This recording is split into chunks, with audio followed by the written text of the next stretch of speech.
So this morning, as we jump into week 6 of our series, As For Me and My House, next week will be our last week. Just wanted to very quickly just go down through what we've learned so far. Week 1, we talked about not fearing the unknown. We then moved into the second message, which worked really well, that is be courageous, because we have that opportunity of knowing that there's things out there that are scary, or things that we know that we need courage for, but in both instances, we have to trust that God has the best plan for us. The third week, we talked about our testimony and the importance of sharing our testimony, and once again, we have this memorial of rocks that we set up, just like the Israelites did, to say that we are going to tell the great things that God has done in our life. We moved on to talking about our perception versus God's reality, the fact that just because we see something a particular way doesn't mean that that's how God is seeing it or how God is working things out for good. Because remember, if we are believers in Christ, then He's going to work all things out for our good. Then last week, we moved into the topic of obedience matters.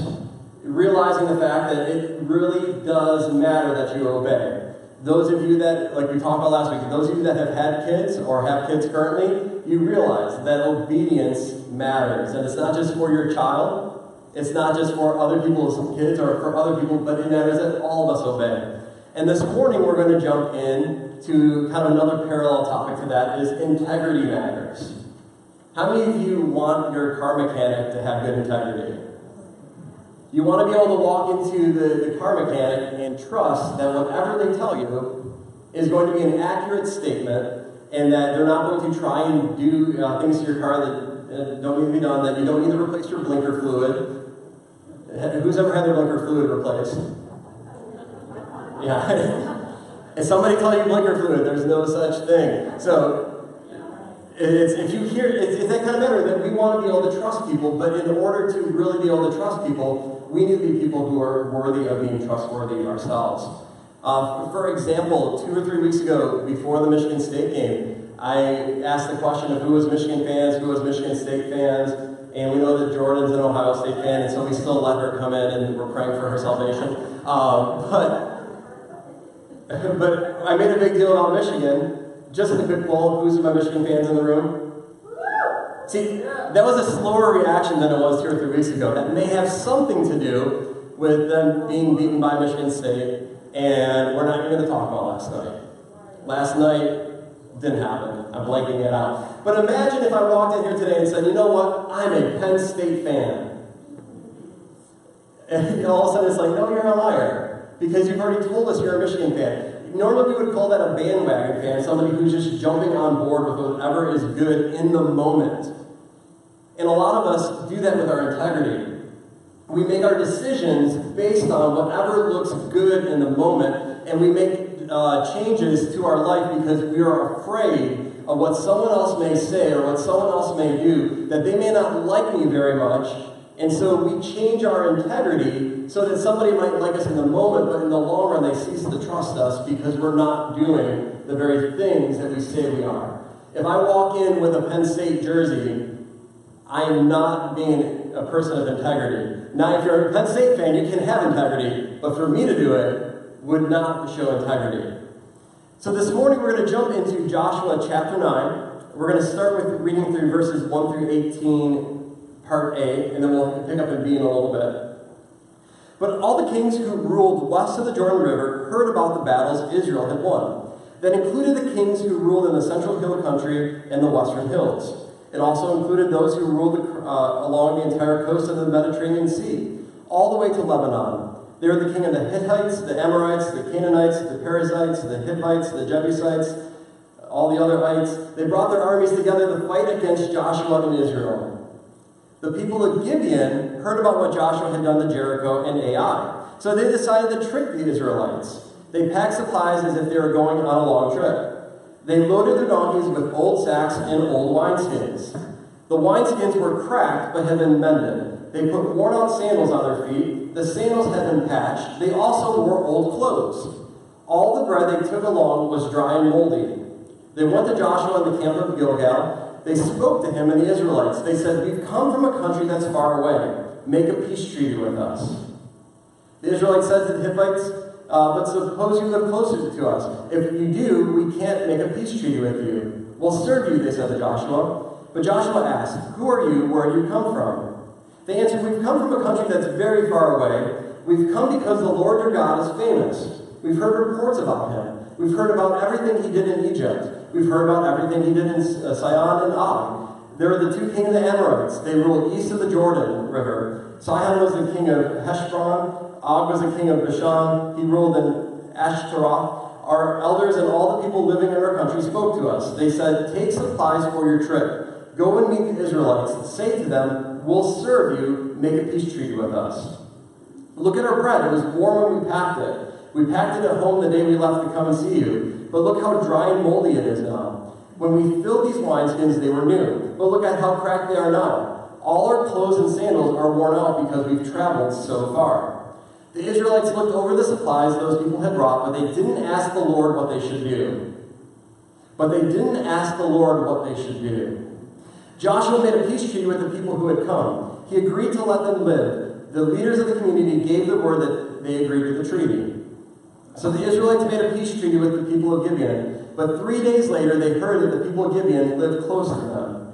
So the Israelites started out to go to the cities of those people. On the third day, they came to Gibeon, Kephirah, Beroth, and Kerath, Jearim, but they didn't attack those cities. That's because the leaders of those communities had given their word and made a peace treaty with them. They had given their word in the name of the Lord, the God of Israel. The first part about having integrity is knowing what your vision is and sticking with it. If you don't know who you are, you don't know what you stand for, it's really hard to have integrity.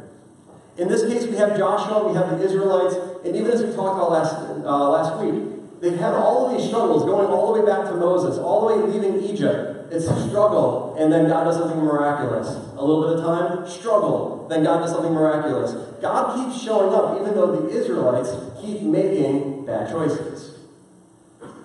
And even as recent as that battle of Ai, you have Achan, who we talked about last week, who took things that he wasn't supposed to take. He acted in sin, and he buried his sin. He takes these beautiful things, but he buries them because he knows that they're wrong. He knows that he's not supposed to have anything to do with them. But he brings trouble upon the camp. And so Achan and his family are destroyed. You would think that, once again, that the Israelites would have their act together. If anything, this should be an encouragement to all of us, is that no matter how many times you mess up, if you're serving God, God will get you back on the right path. Now, the beautiful thing is when we continue to serve God, like we talked about last week with Obedience Matters, is that there's a whole lot of junk that we don't have to walk through if we're willing to just obey the first time. Remember that delayed obedience is still disobedience. That we want to obey God the very first time. But so we have the Israelites who, they know what they're supposed to do. They're supposed to go into the land. They're supposed to, in essence, take no prisoners. But all of a sudden, they're making a peace treaty because it sounds like it's a good thing to do. That these people are approaching them and they're saying, you know what? We heard about your God. We heard that he's great. We've heard all the wonderful things he's done. We want to make a peace treaty with you. And on the surface, that sounds like a great idea. But at the same time, the Israelites know our mission is to take over this entire land. And I think the key is in verse 14 when it says they didn't ask God what they were supposed to do. You see, there's a lot of times where there's very good things that we can do that we know God would call us to do. If you are holding a glass of water later today, you're walking down the street and somebody's thirsty, I don't think it's going to be Satan saying, give them the water, give them the water. I mean, because the Bible tells us that when we feed those who are hungry, we give drink to those who are thirsty, when we clothe the naked, when we take care of widows, we take care of orphans, we're doing those things in Jesus' name. So when all of a sudden we feel like, hey, I want to go and bless an orphan today, that's probably coming from God. But when something sounds good, but it doesn't line up with the vision that we have, what we need to do as Christians is we need to take a step back and say, you know what, I need to pray about this. I need to seek what God's will is, and is this something I'm supposed to be doing? If you know that the Bible has already clearly said you should do this, then you don't need to pray about it. A lot of times I've run into Christians who have the attitude of, we're supposed to serve in the church, we're supposed to do things that would advance God's kingdom, but they're not doing anything to advance God's kingdom. And so you go up and say, hey, I have an opportunity. I know this is your skill. There's this opportunity here. Would you do it? Well, let me go and pray about it. And I'll come back to you in a week and see if God has clearly said that. And then you come back a week later, I'm not feeling a yes. Well, the Bible tells us that we're supposed to serve and make disciples. And so if you're not making disciples, and there's an opportunity for you to make disciples, I'm pretty sure God wants you to use the skill and the giftings that He has given you in order to make disciples. But in this case, if all of a sudden it's not looking like it's lining up the way that God is intending, if based on the vision that He has given to you, then that's a perfect moment to stop and pray about it. So here's the thing that I want to even talk about in relation to this church, is that as part of my role as pastor of this church, it is to pray and seek God's vision for this body of believers in this community. If you remember during the interview process when we had the question and answer times, one of the things that was asked to me was the first thing that was asked me on the Wednesday night is, what is my vision for this church? And if you remember, I made this statement that I'm not going to tell you my vision today because I don't have a vision yet, but I'll tell you the things that I'm passionate about. That I'm passionate about reaching the next generation, that I'm passionate about reaching the world through missions, both going and sending missionaries, that I'm passionate about reaching our community. That's the what we're going to be about. Vision is the how do we do it. There's a lot of ways that you can reach our community. But in order to figure out how are we going to do it, I have to spend time here getting to know all of you. And what are you guys passionate about? What are you excited about doing? What are your skills? Because for me to come in and say that we're going to go out and build orphanages, but let's just say that there's nobody in here with any building experience, that's probably not a good match.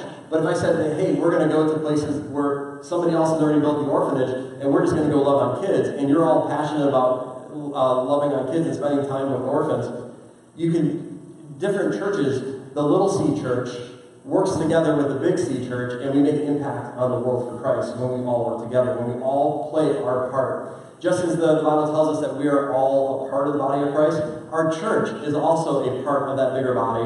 And as we work together with other churches, then we'll see God's kingdom be established and do amazing and awesome things.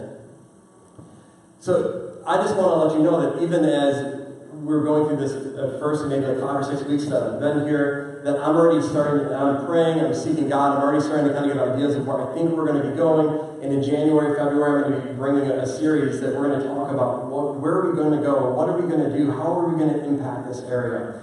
But imagine if all of a sudden I brought you that vision in January and said, this is what God's saying, we're going to accomplish this. Then everything that we do as a church should be helping make this vision happen. The events we do should be making this vision happen. The missionaries that we support should help make this mission happen. The way we impact go after our community should go after that vision. If all of a sudden I said, we want to do this, but everything else is working on some other project, that's a divided vision. And anytime we have two different visions, nothing is going to be successful. Nothing is going to go right. A house divided against itself can't stand. So we need to be willing to say, you know what? We need to know what our vision is. Because if we're going to be people of integrity, a church of integrity, and we want to impact our community, then we need to know who we are so that we're able to do the things that we said we're going to do. Moving into Joshua chapter 9, 18 through 25, the whole community told the leaders that they weren't happy with them. But all the leaders answered, we've made a peace treaty with them. We've given our word in the name of the Lord, the God of Israel. So we can't touch them now. But here's what we'll do to them. We'll let them live, then the Lord won't be angry with us because we didn't keep our promise. They continued, let them live, but make them cut wood and carry water to serve the whole community. So the leaders kept their promise to them. Joshua sent for the people of Gibeon. He said to them, why did you trick us? You said, we live far away from you, but in fact you live close to us. So now you are under a curse. You will always serve us. You will always cut wood and carry water for the house of my God. They answered Joshua, we were clearly told what the Lord your God had commanded his servant Moses to do. He commanded him to give you the whole land. He also ordered him to wipe out all of its people to make room for you. So we are afraid you would kill us. That's why we tricked you. We are now under your control. Do to us what you think is good and right. The people of Israel weren't happy. They knew what their leadership had told them, and then all of a sudden, they make a deal with people without spending time in prayer about it, without testing it, without even seeing, are these people legitimate? And then they find out that these are people who live 3 days from them, the people who could easily attack them, who had completely deceived Joshua. The problem is they make a promise, they swear an oath on God's name that we will hold this peace treaty with you, we will not attack you, we will not go after you. And so Joshua's in the spot where his integrity is about to be tested. The definition of integrity is the concept of consistency of action, value, methods, measures, principles, expectations, and outcomes. Put simply, it's no matter what happens, I'm going to be the same person. Whether it's a good day, I'm going to be the same person. Whether it's a bad day, I'm going to be the same person. Whether I get the raise, I'm going to be the same person. Whether I get passed over for the raise, I'm going to be the same person. Whether someone's nice to me, I'm going to be the same person. Whether they're rude to me, I'm going to be the same person. Consistently, I'm going to be the same person, the person who's looking more and more like Christ every single day. If we're looking more like Christ, our integrity should continue to increase every single day. The fact of, if somebody says something bad about you, the people that are closest to you in your life, you should not have to defend yourself to, because they would say, there's no way that they would do that. I know them so well, there is no way they would do the thing that you're talking about. I don't have to defend myself because Christ will defend me because I am living a life of integrity. It makes me wonder that the question is, if your job was to be a Christian, instead of whatever your job is, you're a professional Christian, would I have to let you go, or would God have to let you go because you're not following through and you're being lazy and you're not doing all the things that you are supposed to do? Imagine if you say, you know what, my job is to be a Christian, I'm going to do this with everything I have, but I'm not going to read my Bible. I mean, think of that in your workplace. You say, you know what, I'm going to do all of these tasks, but boss, I don't like this one, so I'm not going to do that. You got to find somebody else to do. You're probably not going to last very long in that job. Or the matter of saying, you're going to do everything you're supposed to do, but you're going to do it with a bad attitude. And you walk up to your boss and say, you know what, I got everything done, but I think you're a horrible boss. I mean, we all laugh because in that moment, if you wouldn't do that because you want to keep your job. But at the same time, we'll approach God and say, you know what, God, you didn't do that the way I expected to. Next time, you should change it and do it this way. Who are we to tell God that? But we do. And we have this attitude of, God, it didn't look the way I wanted to. Well, remember, we talked about our reality versus God's reality. The way we see things may not look the way He sees them, but the way He sees them is the right way. So we need to move our perception to His reality. I want to share something that this is probably 2 or 3 years ago now, but I remember I was in a Kroger, it was a Thursday afternoon, and I was checking out. I forgot what the interaction was, I forgot what the argument was, I was by myself, and I remember being frustrated, and I talked back to the cashier. How many of you have ever had that experience? Part of the reason is now I just go to the U-scan, so I don't have to, no. But I remember talking back, and I was walking out the store, and I told them. For a moment, I felt proud of myself. I was like, I'm right. And then all of a sudden, I just felt like God so clearly speak to me and say, what if this one of your students who heard you preach last night saw that interaction that you just had? My witness in a moment could have been destroyed simply because I wanted to be right. My integrity wasn't lining up. Even just going back to that definition of integrity for a moment, the Latin origin of the word integrity goes back to integer. If you remember math class, an integer is basically a number that's whole, it's not fractured. So that when we look at our day-to-day life, if we're going to have integrity, that means we need to be the same person. We can't be fractured. You can't walk in the church and have one mask on and then walk out into the world and wear another mask. Because ultimately, God is asking for our entire lives, everything that we are. And if we're wearing a mask in 2 different places, even if the Christian mask is the predominant one, eventually, if that mask is allowed to be taken off so you can put something else on in front of your friends, the other mask, the worldly mask, will eventually win out. Because if we're supposed to be looking more like Christ, why would we ever want to put anything else on us that would make us look less like Christ. And so often we have that issue of saying, you know what, this is what I want to do right now because it feels good right now. But ultimately, who cares if it feels good right now if it's not what God is calling us to do? Joshua is stuck in a hard spot because he's looking at either I can follow through with what I promised these people, or I can look at him and say, you lied to me, you deceived me, forget you, we're going to take you out. He had a moment in his mind, at least, he could have taken a loophole. He could have taken the easy way out and said, you know what? You did me wrong, so we're going to take care of you. But instead, Joshua chose his integrity over a loophole. He chose to say, you know what? I may not like what you did to me, but I made a promise to you in the name of the Lord, and I'm going to follow through with that. As we jump then into Joshua chapter 10, verses 1 through 8. Adonai-Zedek was the king of Jerusalem. He heard that Joshua had captured Ai. He found out that the city had been set apart to the Lord in a special way to be destroyed. He heard that Joshua had done to Ai and its king the same thing he had done to Jericho and its king. Adonai-Zedek heard that the people of Gibeon had made a peace treaty with Israel. He also found out that they were living among the Israelites. The things he heard alarmed him and his people very much. That's because Gibeon was an important city. It was like one of the royal cities. It was larger than Ai. All its men were good soldiers. So Adonai-Zedek, the king of Jerusalem, made an appeal to Hoham, the king of Hebron. He appealed to Piram, the king of Jarmuth. He appealed to Japheth, the king of Lachish. He also made an appeal to Debir, the king of Eglon. Come up and help me attack Gibeon, he said. Its people have made peace with Joshua and the Israelites. Then the king of Jerusalem, Hebron, Jeruth, Lachish, we're going to have some other training food for lunch, and Eglon gathered their armies together. Those 5 Amorite kings moved all their troops into position to fight against Gibeon. Then they attacked it.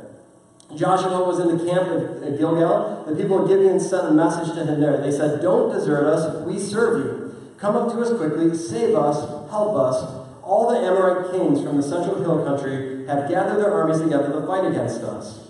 So Joshua marched up from Gilgal with his whole army. The army included all its best fighting men. The Lord said to Joshua, do not be afraid of them. I have handed them over to you. Not one of them will be able to fight against you and win. The last thing I just want to make a point about this morning is that God will honor you when you keep your word to him. When you make a promise to God, and you move forward with that promise and you accomplish it, it may not always happen the way you want it to.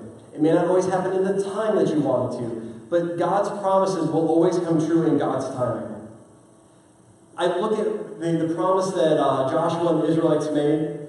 They were people of integrity. They did what they were supposed to do. They honored their promise. I have to think that if they had taken the time and sought God's face and prayed about it, and did what God had called them to do, God very well may have said, accept their peace treaty. It may have worked out that particular way, but God honors the treaty that they made, that these people are now going to serve the Israelites for the rest of their days. And in this moment, he delivers 5 kings and their kingdoms into the Israelites' hands in one battle. Now, that battle could have been easier. We don't see in particular how many people may have lost their lives in that process, but God delivers 5 kingdoms in one moment because Joshua and the Israelites kept their word. And the same thing is going to go for us. When we say, God, this is what our vision as a church is, this is where we're going to go, these are the things we want to accomplish for your name. And then we are faithful to those things. We are faithful spending time in the Word praying, or spending time in the Word reading the Scripture, spending time in prayer, spending time giving to missions, spending time reaching our community. It'll be amazing when you see the things that God starts doing in your life when you start doing the things that He's called you to do. So often we want to see God do something in our life, and then we'll serve. Change your perspective. Start serving and then watching what God will start doing in your life because you are faithful to do what He's called us to do. I want you to watch a quick video in just a second, but this is the thing that I want you to know about integrity, is there's going to be moments in your life where you feel like you're the only person acting in integrity, whether it's your family, whether it's your workplace, whether it's with your friends, whether it's in the grocery store, wherever it may be. You may feel like you're the only person acting with integrity. Act with integrity anyways. It's not up to you how everybody else acts. It's up to you how you act. So I want you to watch this short clip from Friday Night Lights.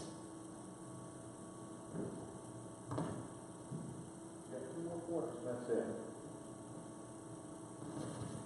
Now, most of you have been playing this game for 10 years. You got 2 more quarters, and after that, most of you will never play this game again as long as you live. Now, you all have known me for a while, and for a long time now, you've heard me talk about being perfect. Well, I want you to understand something. To me, being perfect is not about that scoreboard out there. It's not about winning.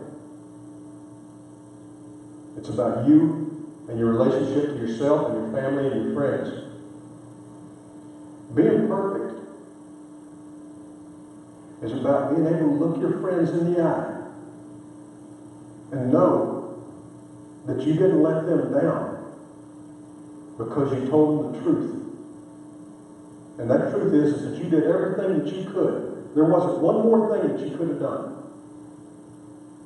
Can you live in that moment as best you can with clear eyes and love in your heart?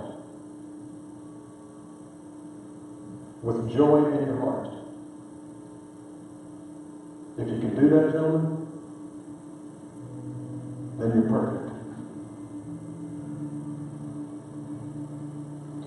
I want you to take a moment and I want you to look each other in the eyes.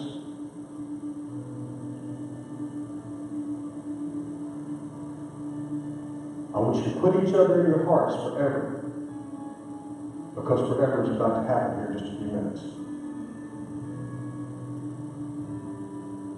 I want you to close your eyes.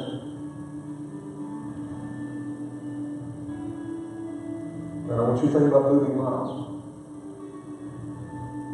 who is your brother. And he would die to be out there on the field with you tonight. And I want you to put that in your hearts.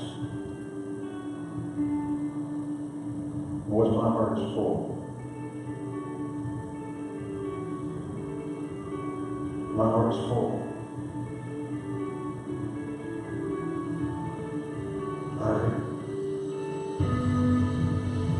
Our Father, who art in heaven, hallowed be thy name. Thy kingdom come, thy will be done, on earth as it is in heaven.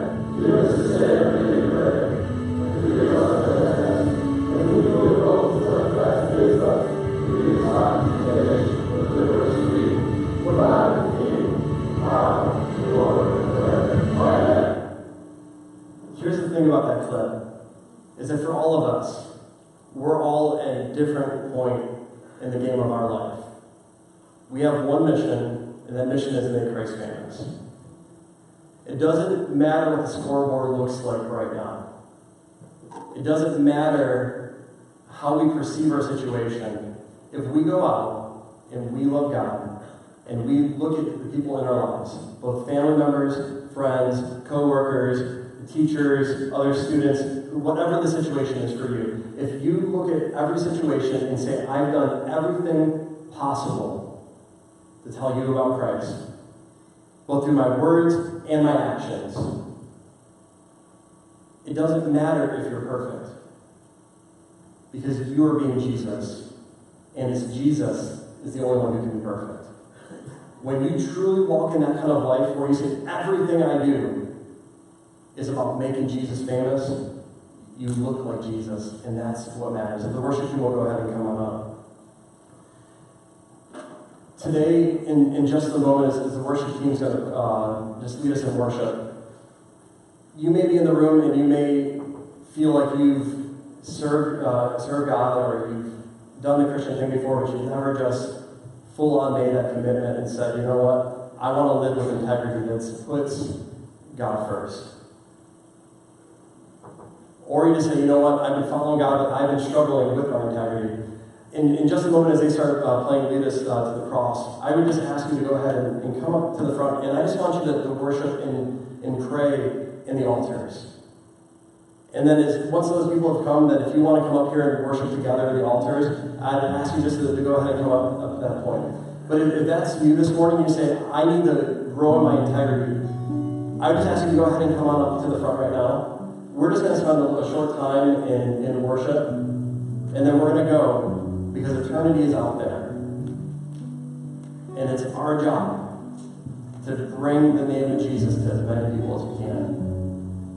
So if that's you this morning, go ahead and come on up to the front. And in just a moment, if you feel like you just want to worship and pray in the front, you're more than welcome to come as well.